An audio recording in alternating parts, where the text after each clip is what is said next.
can't tell, but that looks like a funnel cloud right in the middle of that.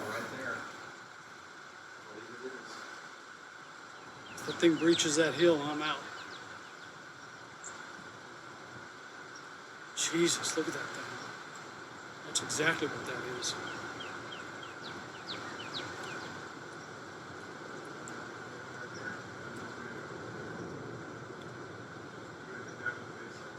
That is why they say it sounds like a train. Yes.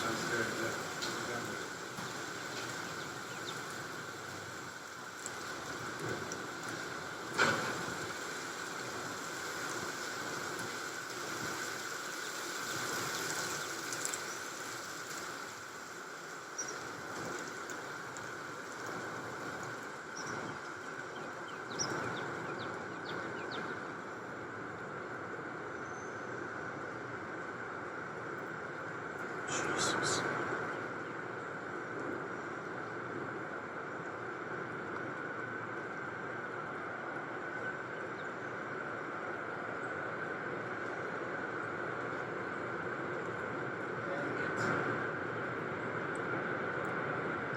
Fuck me.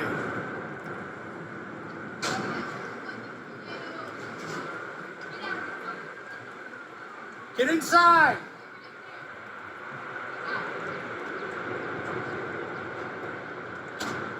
So it's 3 months later. The tornado was Friday, March 31st, and this building was right on the edge of the EF3 major destruction. The building survived. The buildings on the other side of the street did not. As you can see, one of them's already been completely demolished. The building to the right is scheduled for demolition, and the building to the right of that has been demolished.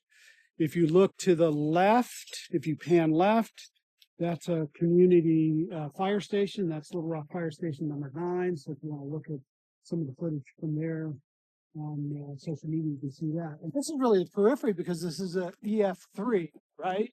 So the actual cone of this tornado, the damage you can see is where I'm pointing south. So the damage of the actual center of this tornado is a good 500 yards to the south of the building that we just left. And this is just peripheral wind damage. When the tornado hit, it felt like a semi had struck the building. I gathered some people that were just in the building, didn't work in the building, didn't know where to go. We took them to an interior stairway for safety.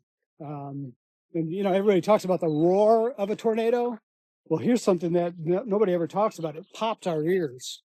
The air pressure change popped everybody's ears, and then it felt like the building was struck by something very eerily quiet because it had passed. If you hear a tornado coming, you're supposed to open up your windows. Yeah. Because of the pressure change, and it just blew out the glass of every car in the parking lot of my building. You can see, I believe this is called Oak Forest. This is a neighborhood that we could not see from the building's front steps, which approximately is this shot, because it was forested. And you can see now there are only 3 or 4 homes, and the whole neighborhood still standing. None of the forest is left. Much of it's been cleaned out. But the cleaning continues. It's a very slow process, and this is only one piece of the damage from this tornado, one neighborhood. The tornado, I believe, struck 4 of the major neighborhoods in Little Rock, and then skipped over the river and hit part of North Little Rock as well before it resolved.